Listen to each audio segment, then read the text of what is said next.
Hello everyone and welcome to our webinar. Today we're going to be taking a look at the project lifecycle, something probably many of you are utilizing inside ConnectWise Manage. We're going to start to dive in and really take a look at what that project looks like from its infancy all the way to that invoice delivered out to your client.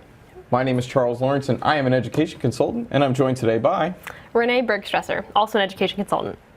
So we've got quite a bit going on there. We've got some project foundation. So we're taking a look, as I mentioned, at that very beginning step into that project. Also taking a look at project creation and scheduling and monitoring. And we're going to also take a look into invoicing for some of those projects. So starting at the very beginning with our project foundation, this is probably my favorite part because this is what sets you up for success in the long run. It's what allows the rest of the process to kind of flow through simply, and you're not going to run into issues with scheduling if you have this set up properly. You're not going to run into issues with delivery, and your invoice is going to look like your quote if you set everything up properly in the beginning. Absolutely. So starting off with Fred, who's our project manager. He knows the first step in this life cycle is the setup, how important this is for us. So what he's going to do is he's going to build out templates and products to represent the common projects he delivers on. In this way, he can create these projects so much faster and deliver more consistently on them throughout the life cycle. Absolutely. And that first step, that first foundation. So if we think of the project almost as building a house, the first step always is to make sure that that foundation is strong. So in this case, we're going to be taking a look at opportunities inside ConnectWise Manage. So if you are familiar with opportunities or you aren't, just as a reminder, those are that kind of that first step in that sales process where you're going to start to collect all of that information in that deliverable item. And again, that opportunity, while it is excellent, great way to track some of those sales processes, we know that opportunity has to be converted into something that we can ultimately deliver out to that client and then bill at the end of the day, because ultimately we're always in the business there to make money. But again, this is that first opportunity to really understand how important it is to get all of those items nice and set up there. So we can go ahead and take a look at some of those bundle class products. Yep, so here we're building out this opportunity, the record of our sale. And this is actually going to be for a new security install for one of our clients. And what we're going to do is we're going to use bundle class products when quoting. And this is really going to help streamline our project creation portion and help us bill efficiently. So in that forecast pod, to add on this bundle product, we're going to select Add Product, and then we're going to choose our security bundle from our list of products available. Now, if you're not already familiar with the bundle class, this is really just one product that has many components. So it's really multiple products, but you're only adding one product to the ticket. And we'll show you what we mean by that. This is actually now the product record. So we've jumped into our product catalog to give you a closer look at this bundle class product. You'll see that we have a components pod, which really means, so this is a security bundle, but what is that comprised of? Here we can have inventory, non-inventory, service products, all different things to quote for, to help us quote for the different items we're going to deliver on in this project. And the key item here is it's not only a bundle class product. We're going to ensure that this is a phase bundle product. And really, this is only valuable when we're using it with projects, because phase bundle products, it's just a way of telling the system when this opportunity with this bundle class product is converted into a project, make this bundle class product its own phase. It'll take any service class products within this product and make them tickets under the phase. And then it'll take non-inventory, inventory, and throw it into the products tab to be billed separately. Absolutely. So as Renee mentioned, the great advantage to those phase bundles is that it really does help build out that project.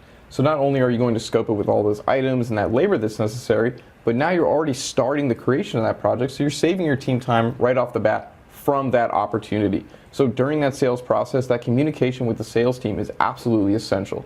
Establishing those phase bundle products, and then during that conversion process, start building out that plan. Make it look like it should. And again, the flexibility of those phase bundles is that you can make multiple phase bundle products. And now every time you convert those for those different scenarios, in our example, we're taking a look at security systems, but you may have phase bundle products even for things that might be internal. Something like an onboarding process where you say, hey, these will be our training process. You can enter in, as Renee mentioned, those quantity for those service class products. You can convert that out. That's going to go into those budgeted hour column. And again, that first step in that conversion process, when you're handing it over, turning into that deliverable project, it's already establishing that work plan. Absolutely, and this can be a lot easier for maybe if you have certain sales members. They're not technicians, they're not always out on site, and may not know exactly what goes into an installation.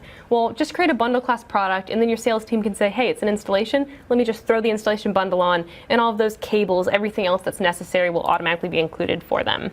And now we're just looking back at our opportunity. So this is what we're going to be sending out to our clients, showing them what we're going to provide, and we have that bundle product listed over in the forecast pod. Now you can see here it's the security bundle class product, and we have all the different components, which in this case, 2 non-inventory class products. So those are the physical items we're going to need to install on their site, and then 2 different service class products, which are responsible for the labor that goes into the installation of this security system. So you may be asking now, well, we're still talking about prepping the project. We've kind of handled that installation. We have those 2 physical products that we're installing. We have the service class items that are going to really go into the labor involved in installing those. Well, what about the implementation? How do we handle this? And now we do have the bundle class project, as we mentioned, handling that installation. But for the implementation, we're actually going to use project templates. So this is really just another way to go ahead and set this up in advance. You can have this bundle for the products that you're going to be delivering, but then you can also have a template, which I'll show you in a second really what that looks like, to handle the implementation after the fact. And this is just an example of a project template in our system. We've created not only that product bundle for the installation, but we have an office security install template. And this is really going to handle the service items that go on after that installation is complete. And what's cool about this is we'll actually see this in action a little bit later, but we can apply this to the project. It'll add an additional phase. We can build things separately. We'll get into that a little bit more later, but just to make sure that you guys are aware. And if this is getting a little bit overwhelming, it looks like there's a lot for you to create to implement this super streamlined process. There's not really, because we always have the marketplace where there are project templates that are already listed that you can import directly into your system and start using right away. Absolutely. And the great part about all this setup and this foundational that we've kind of taken a look at so far is that we're actually starting to build out this project work plan before the project is even a record inside ConnectWise Manage. And we're establishing this foundation that's now going to give you this repeatable process. So each time you go out and deliver these projects, they're going to be consistent, and those members that are working on these project teams know exactly what to expect. So as Renee mentioned, utilizing those bundle class products to really get all those items into those phases where you need to actually start establishing that installation, and then you can actually build out a process through that work project template there. So that work plan is now going to be comboed with those bundle class products, which again are fluid. You can make multiple sets of those again. So if you're installing security one time, you're installing workstations the next time, having multiple phase bundles, and then having that static project template work plan that you can apply in addition to those phase bundles, lays out that foundation for that project work plan. Absolutely. So now we're going to get to see a little bit more of that in action. So it might start making a little bit more sense within our project creation phase. Absolutely. So let's go ahead and we're going to go back with our friend Fred, the project manager, once again. So now that some of that prep work is complete, again, we took a look at those phase bundle products and those project templates, and the client has now signed the deal. Now that opportunity that we took a look at is ready to convert.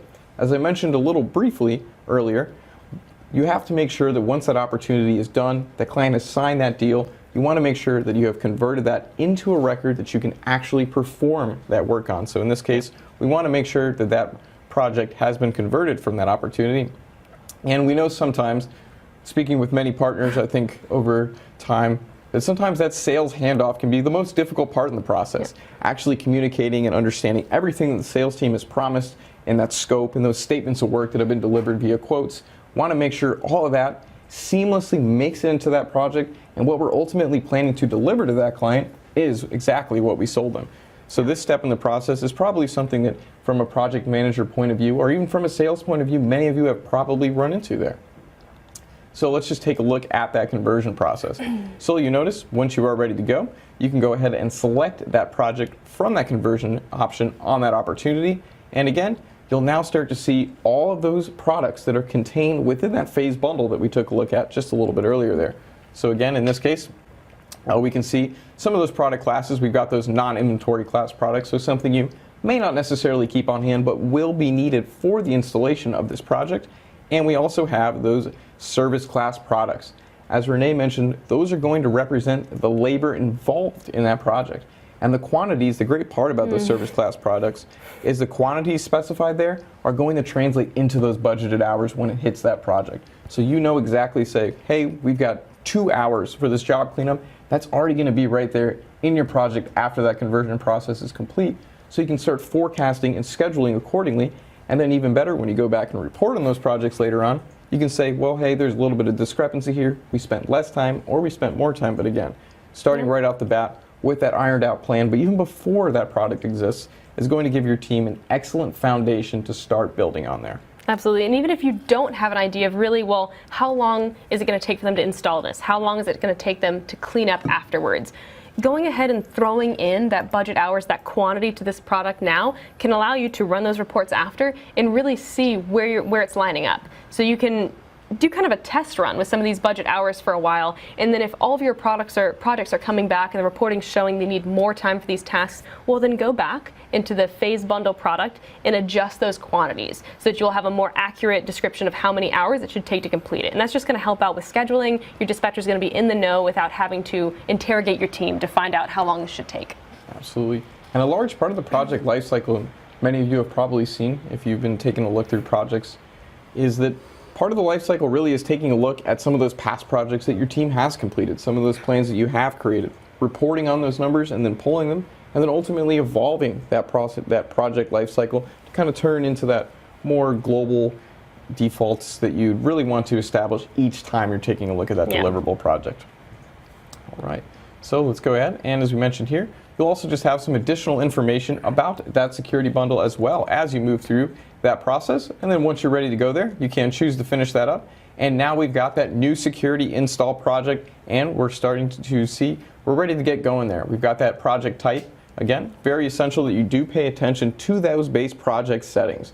That project type is going to be very important when you want to go back and start reporting on these projects. If you're splitting your GL revenue out by project type, you want to make sure that project type that's established there is the correct one.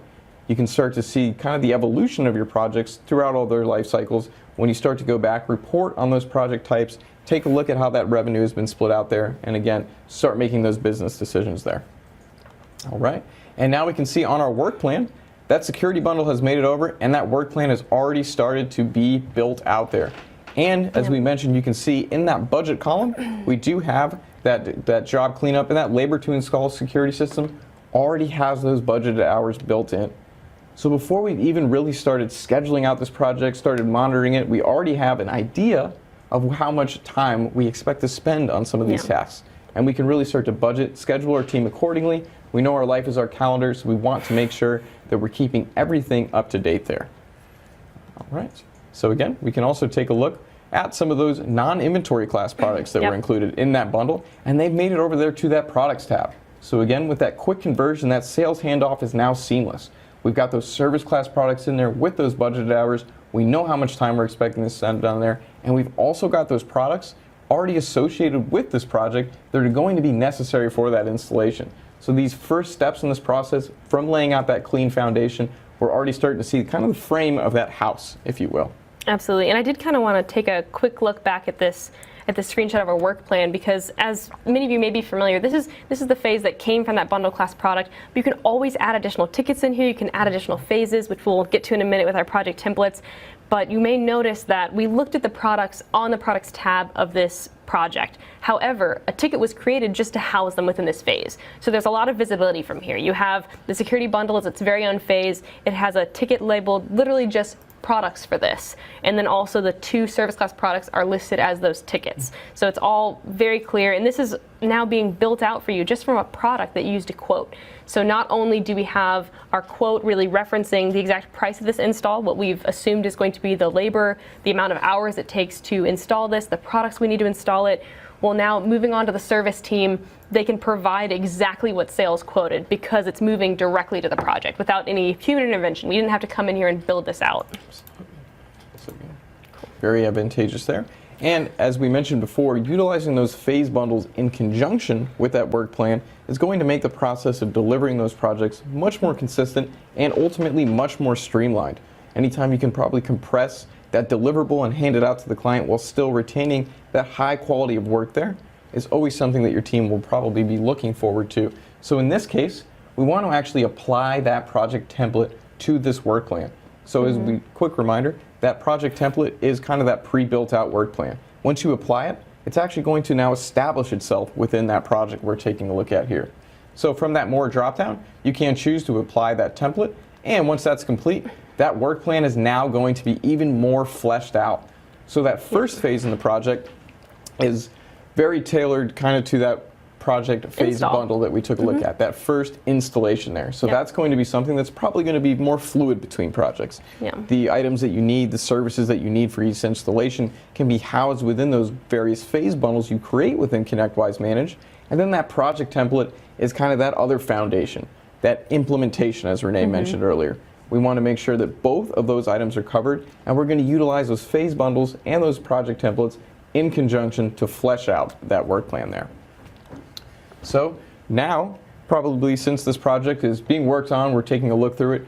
Fred, as the project manager, needs to know if there's any issues that might arise in that project while that team is working on it. And so we did want to just bring up those project issue tickets. So these are the issues tab you've probably seen on that project, may or may not necessarily be using it quite yet, but you do have that ability by adding right there from that plus sign, going ahead and actually adding in what we call a project issue ticket.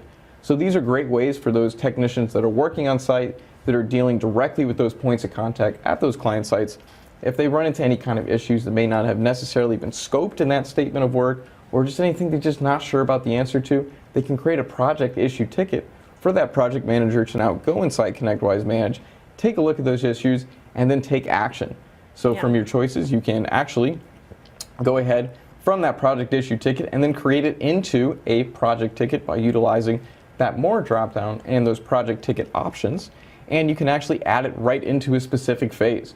So this is a great way, perhaps if you have scoped out this project multiple times, you've applied that work template, but this time there's something that perhaps you missed, but it wasn't that statement of work, add it right into that project. Again, a great way to keep that project moving in that process without having to maybe create an extra phase that you want to build separately or anything like that. And again, the project issue tickets may not necessarily need any action. Perhaps it's just something that your team needs to review. But those project issue tickets are a great way from that project management perspective to kind of keep an eye on everything that's going on. And again, any issues, you want to be aware of them and take appropriate action. All right. So again, in this case, you can convert it right to that project ticket there. So we'll go ahead and move right into that scheduling and monitoring section. So now that the project has been built out and we're kind of working on it, we want to make sure that we're scheduling it appropriately and then ultimately monitoring it appropriately. As we know, projects typically very long term, so we want to make sure everything is going according to plan there. So this is the part where your dispatcher is really going to appreciate the fact that you set this all up in the beginning, that you have the budget hours set, because this just makes it so much easier for them to go ahead and schedule it out for their team. So Fred knows that successful delivery is going to depend on careful scheduling and monitoring of projects. So he's going to kind of just make sure that his team members are working appropriately, taking the appropriate amount of time to handle these tasks, and they've been scheduled out at a good time frame so they can accomplish this in a timely and professional fashion. One of my favorite screens within Manage would be the dispatch views, which for projects can be extremely helpful if you're scheduling these out, especially with multiple members. So what we would recommend is from that work plan tab, we have our installation phase, we have our implementation phase. Well, now directly from that tab, we're going to open up the dispatch portal view.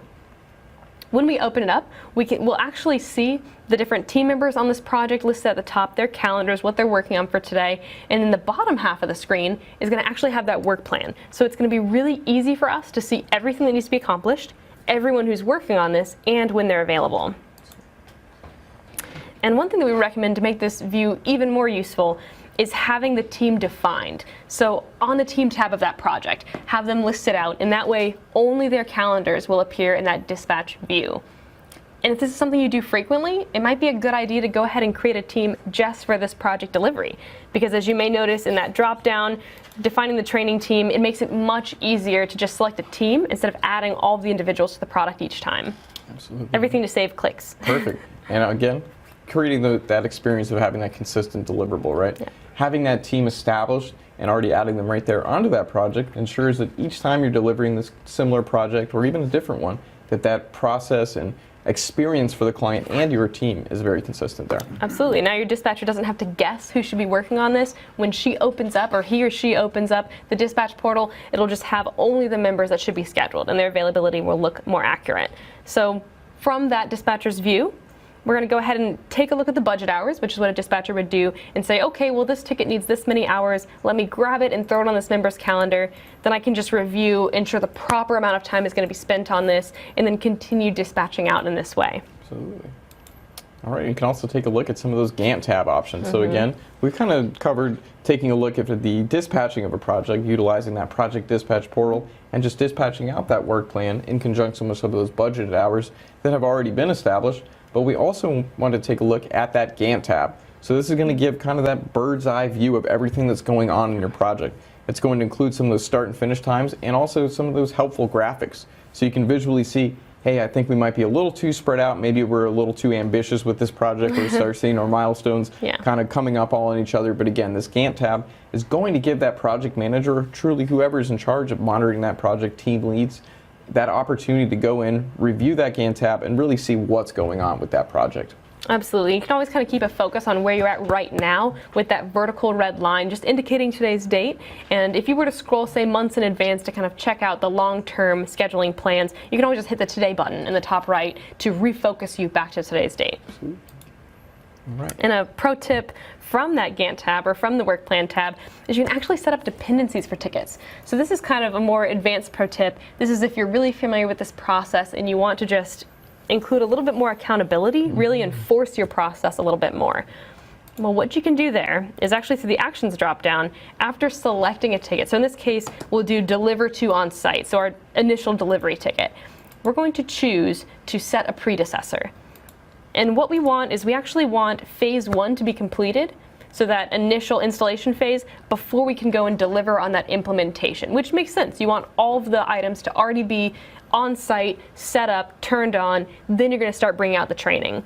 Well, to make sure that none of our techs can accidentally start working this ticket, this implementation ticket, until the install is finished, we're going to lock down the first implementation ticket to our install phase. And we've made this mandatory by selecting that the predecessor must be closed before successor can start. Absolutely. Just meaning until phase 1's closed out, you cannot enter time on that ticket in phase 2. Perfect. And again, as Renee mentioned, this is really going to be very helpful in making sure those processes are followed, utilizing those dependencies to keep those teams accountable. So if you've been on our ConnectWise University, you're probably familiar with our accountability loops. And again, we want to make sure that that circle is always being complete, right? We want to make sure that if we need to deliver a project in a certain form, and maybe your team is newer to ConnectWise Manage, or you just want to make sure that those processes are enforced without any kind of room for error, you can introduce those dependencies, force them to go in a specific way. Again, it's going to keep that project going on that same path, and in case any technicians get a little overzealous, not necessarily in a bad way, but perhaps just excited to keep the project moving, but you do need to allow for some lag time, maybe say, hey, let's let the service settle in before we start going back on site, running some of those implementation trainings. Go ahead and lock down those dependencies for those phases or tickets there. Absolutely. All right. And also back into that reporting. So now we have a really easy way. We've done all the work in advance to go ahead and set this up so that it can be easily scheduled out by our dispatcher. Well, now we need to keep tabs. We need to make sure that everything's been going well. Well, from our project work plan tab, you have the option to review a couple reports that could be helpful. We have the summary report and then also just a report on the actual work plan.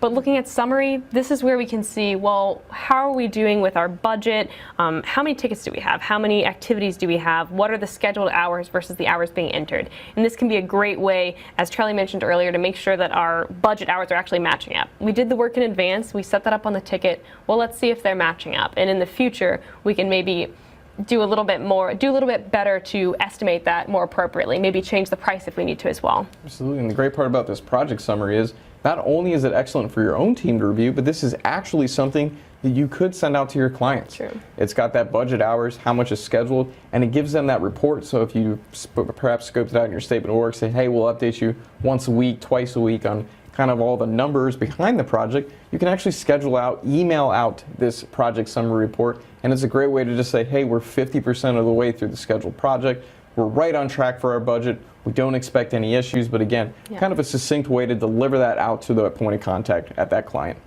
Absolutely.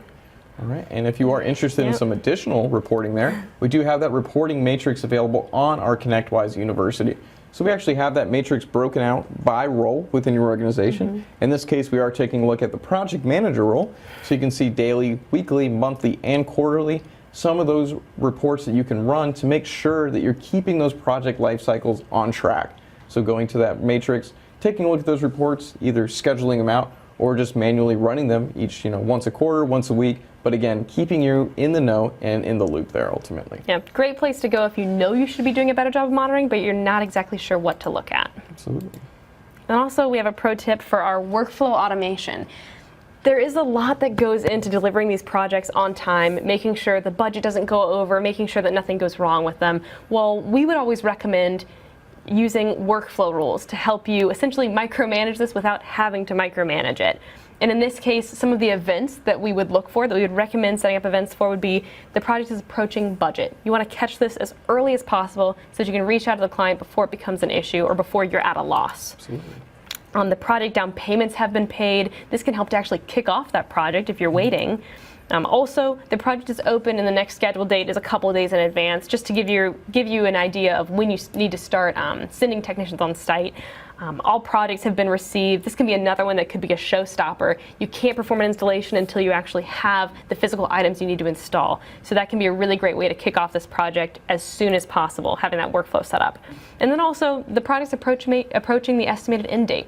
You may just have this as a true estimation, but it could relate to what you've promised your client. So knowing you're getting close to that date in advance can be really helpful for you. Absolutely. And the great part about all those steps that Renee mentioned is you don't actually have to break those out into a bunch of workflow rules. Yeah. Here, if you can see that screenshot there, we've got this set up in our project management workflow. So these are all going to be separate events, but with their own triggers, so they can all act independently of each other. But again, this is a great way to just have that kind of one catch-all workflow there that's going to say, hey, it's open, we're hitting that schedule, we're approaching our budget, we've got that estimated end date coming up. But you just manage it all through that one piece of automation. And again, another great part is, don't forget that marketplace. If you were taking a look at that workflow rule and saying, wow, that looks awesome, but it's quite a bit of items to set up there, go ahead and take a look at that ConnectWise marketplace there. We've got all sorts of workflow rules that you can import to help manage those projects. And the great news about importing those workflow rules is that they will come in turned off. So they won't go in, make any weird emails, create any activities or service tickets that you don't necessarily need. You can actually go in there, and if it looks great, go ahead, flip it right on. But if you do need to make any modifications, anything you import can be edited there. Absolutely. And these events, they can have very unique actions tied to each one of them. So some of these can be automated notifications to the client. Some can be poking your resources, trying to get them to move a little bit faster or correct something. And then for the project manager as well, hey, just so you know, one of your projects is in a state that we don't like or something needs to be done. Absolutely. So now that we've kind of scheduled out that project, we've monitored it, we've established that great foundation, and now we've delivered the product, we definitely need to make sure that we're invoicing the client, right? Absolutely. That's going to be what drives every organization, is that revenue that's coming in. So we want to make sure that invoicing that project goes without any kind of issues there. Absolutely. So let's go ahead and dive right on in with Jennifer, our finance manager. So while Fred's team is completing that project, Jennifer knows that that project must be billed, and she also knows that projects can sometimes have some different billing circumstances. Since projects are typically going to be much longer term than something like a service ticket, whereas a service ticket is going to be maybe a day or two, those projects might be month-long, week-long, year-long, 6 months. So we need to make sure that throughout that life cycle that there's still income being generated from that project. So whether it needs to be a down payment up front, a progress bill that we'll take a look at in just a moment, or just some of those invoices. So let's go ahead and dive right on in and take a look at some of those finance options that are available with those projects.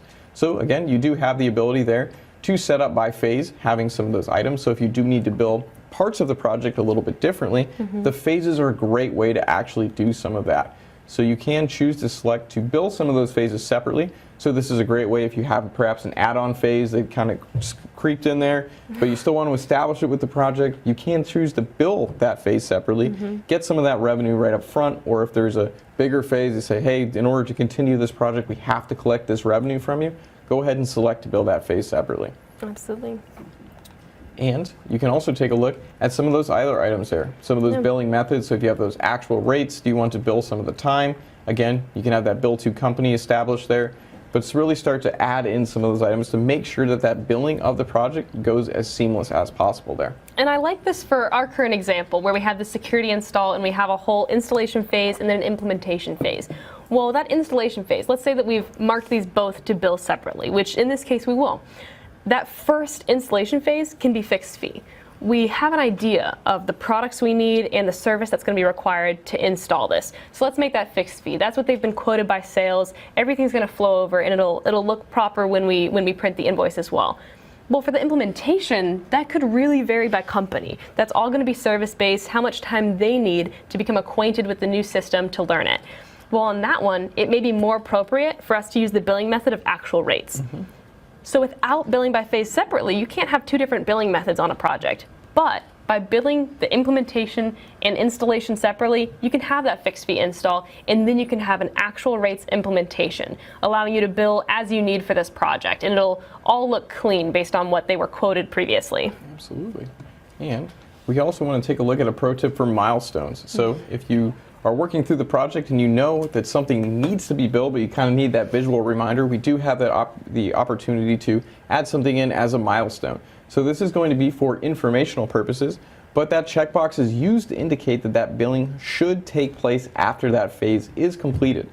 So if you're taking a look, monitoring that project, and you need that kind of that extra reminder, kind of useful, that overview there, mark that as a milestone, so when that does occur, you can take a look at that as well.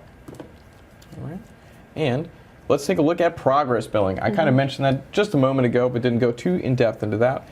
But if you do have those times throughout the project where you do need to bill that client, through those progress invoices is a great way to really get some of that revenue in the middle of that project. So from that invoicing screen, you can choose to actually just simply select that item there, go into that actions dropdown, and then create that progress bill. So what that's going to allow you to do is then to choose that work in progress amount to bill. And again, you can also establish an invoice number if that's something you need to do. And you can also choose to attach some time records to that invoice. Again, this is an excellent way to get some of that revenue that you absolutely need to keep that project moving in that right direction, keep it moving on budget, moving in with that scheduled time.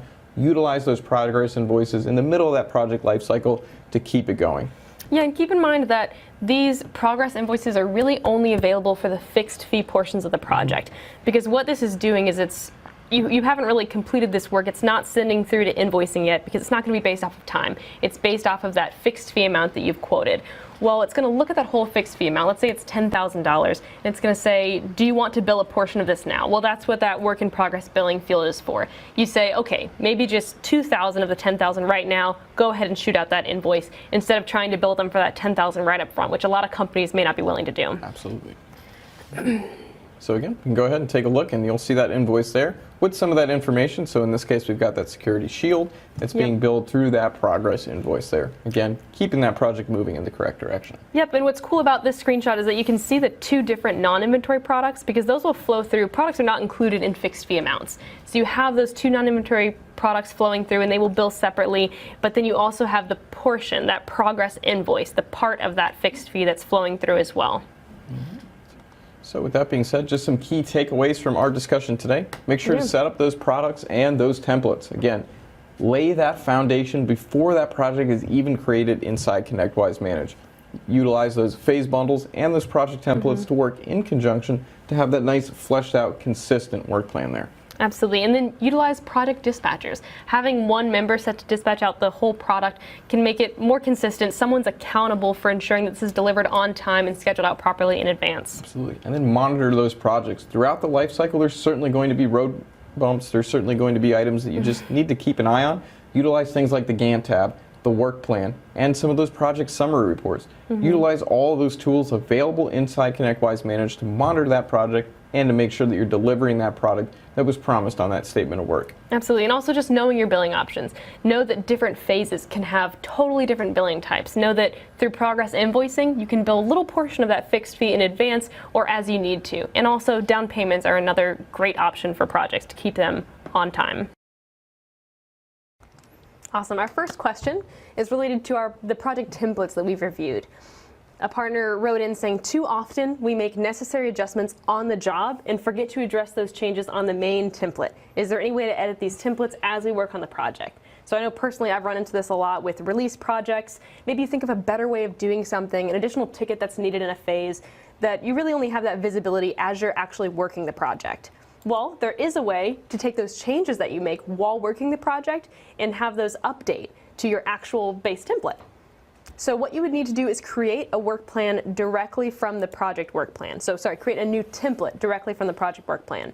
So as you're working through it, you've already applied that initial template. If you need to add tickets, we'll go ahead and just create template from the more dropdown on that work plan, and now you can create a brand new template to replace your old one with those updated items that you need. Awesome. Saving time on that feature that's already built to save time, so being able to pull all that great information in and then be able to move forward, keeping that project template scalable, again, finding some of those small pieces that you might not have accounted for that first time in that project. Absolutely. All right. So our next question, we were taking a look at the copying projects. Actually, this is going to hopefully be the helpful answer for this particular question. So sometimes I build out projects with very similar parameters for separate companies. Recreating the projects can be time consuming. Is there a way to pull information from one project into another? So yes, there certainly is, and that is using that copy projects feature. I can tell you this feature has personally saved me a ton of time, especially when preparing for things like our nation events where we're making a lot of projects, assigning them out to a lot of different resources. Being able to really just input that in there, simply copy those projects over, make a few tweaks on some of those projects really saves a ton of time, and it retains all that helpful information right in there. So let's go ahead and take a look at just how easy it is to actually use that copy project feature. So again, right there from that work plan that we're taking a look at here, you can select that more dropdown. From there, you can go ahead and just simply select Copy Project. So very similar to many of the other sections of ConnectWise Manage where you can utilize that copy feature. The Copy Project, you'll just simply need to rename that new project, select that save icon, and there's that new project there. It's that easy. Just 2 clicks right there from the work plan, and now you've got another project. And this is especially useful if you're doing something, getting prepared for a conference, creating projects for tons of companies there. You've got some new software you need to install throughout your client base. Go ahead and utilize that Copy Project feature. It's an excellent way to keep those projects very consistent and utilize them in conjunction with those project templates. As Renee mentioned, you can still overlay project templates into these copied work plans. So if you do find yourself saying, well, this is great, this is an excellent starting point, but I just need that extra boost to make this project work for me, go ahead and apply that project template right there. So for something like a conference, maybe you'd have that really basic template already set up in the system, but once you start creating it and making it specific to this year or this particular company, you might just want to copy at that point so that you can keep some of those details. So you can use templates in copying in conjunction or pick whichever one works best for you. Absolutely. Awesome. Another question we often get is, what are the estimated revenue and cost values coming from during the conversion process? Now, this is a screen that's sometimes skipped over. It's not always filled out, but this is actually one of the beautiful things about using conversions from opportunities directly into projects because you now have this information. Well, these are actually being pulled directly from the products that are listed on the opportunity. So we'll see here we have our components in the product catalog where we can see the detail on all the line items that we're adding. This is the components of a bundle class project that we're going to be using, to build out a project. Now the estimated time revenue is coming from those 2 labor service class products, and so that amount is pulling from there. Also, the product revenue is pulling from the 2 inventory, non-inventory products that are enclosed in this component tab of the bundle product. Now the cost, it's kind of the same situation. If we were to drill into these products, the labor cost would pull from the cost associated with the service class products. The time cost would actually pull, or the product cost would pull from the non-inventory and inventory class products. Absolutely. All right, well, to also take a look at something that I know you've probably run into with projects. I know that it's happened to me internally quite a few times. Sometimes you're going to get those service tickets that are going to be directly related to those projects that you're already working. And since you already have that project work plan, sometimes working that service ticket outside of that project can cause some issues, not just in billing, but also just making sure that everything is addressed properly, right? We want to make sure that those projects are as organized and as efficient as possible. So sometimes when we're seeing those service tickets flow in, not necessarily as project tickets, and then you have to end up going in sometimes, as this partner mentioned, they find themselves manually entering those service tickets into those projects. Well, great news, there actually is a much easier way to actually address the situation, so we can take a look at that now. So from that service ticket that is related to that project that your client may have sent in, you can actually select that More drop-down again on that service ticket. And then next up, go ahead and choose that Convert to Project Ticket. So what we're actually going to do is turn this service ticket into a project ticket so we can add that directly to our work plan. And again, this is now going to be kept on that work plan. We can build it separately if we need to. But really what the most important thing is that we can now really properly scope this project. We understand all of the issues and it's contained within that work plan. And really that's where all of our organization, that's that single pane of glass, that project in ConnectWise Manage. We need to make sure really that all that information is contained within that work plan. So and not only do you not want to be spending the time to recreate the service ticket as a project ticket, but you also don't want those two separate records floating around because there could be confusion. Two people could be working on the same issue at the same time. So using this conversion makes it faster and less prone to error. Absolutely. So once you do select that copy project ticket, you will see this fly out here, convert project ticket. And then once you do, simply select that attach as project ticket, and you'll actually be able to choose that location in that work plan. So again, if this is directly related to a specific phase on that work plan, you can add that project ticket right in there, and that service ticket record, as Renee mentioned, is now converted. There's just that single record on that single work plan, and everyone knows exactly what needs to be done for this particular issue there. And then once you do that, you can simply select to save and go ahead and navigate back to that project work plan there. You'll now see that the project is associated with this service ticket. And you can simply select that project link there and go ahead and take a look at that work plan. We can now see that ticket has been added directly to that work plan. So if you do find yourself running into this issue relatively frequently or infrequently, simply convert that service ticket into that project, save yourself the hassle of having to recreate it, and make sure that all those records are contained in the correct place. Absolutely. All right. And now with that being said, Renee, I'm not currently seeing any questions coming in. Okay. Well, we'll give you guys just a couple moments to throw in any last-minute questions you may have. I did want to remind you in some of the time that we have that our video library can give you a lot of answers on particular processes and the steps we recommend to complete them. I really like to talk about our how-to videos because it'll take a process. Like, for example, we have a couple here related to things that we've discussed in this webinar: how to create a project template, how to create a project from an opportunity, and then how to set up project workflow rules. And these all are pretty simple, really short, all under around 3 minutes. One of them is 1.5 minutes. So just a couple moments of your time, and we'll actually walk through the application and the specific steps you need to create it. So that can be super helpful as you're going through these processes. Absolutely. We did have one question come in here. Okay. So Lawrence mentioned that they use templates to build out work plans for projects, which means they do have many identically named projects, and they sometimes run into an issue when their technicians are utilizing the mobile application. They occasionally enter time incorrectly on some of the projects since there's so many that are kind of similarly named. He did mention that he is utilizing the project name and number in each ticket title, and that really would be my recommendation, is making that differentiation, since even though you are working on many projects at the same time, there should only be that one company associated with those projects. So it may be useful to put in some of that additional information. I know a lot of partners also sometimes utilize configurations to put some additional information in there as well. But especially for projects, I think that it is very important to kind of have some of those unique identifiers, especially when your technicians are on the road utilizing those mobile applications. Yeah, I would think in that situation it would really be training them to rely on that company name, because it may be likely that you're working on a lot of server install projects, but it shouldn't be for the same customer. Absolutely. Okay, well, thank you all so much for joining us. We hope that you've learned a lot from this presentation, and definitely check out our university for additional details on projects and their creation. Absolutely. Thank you all so much.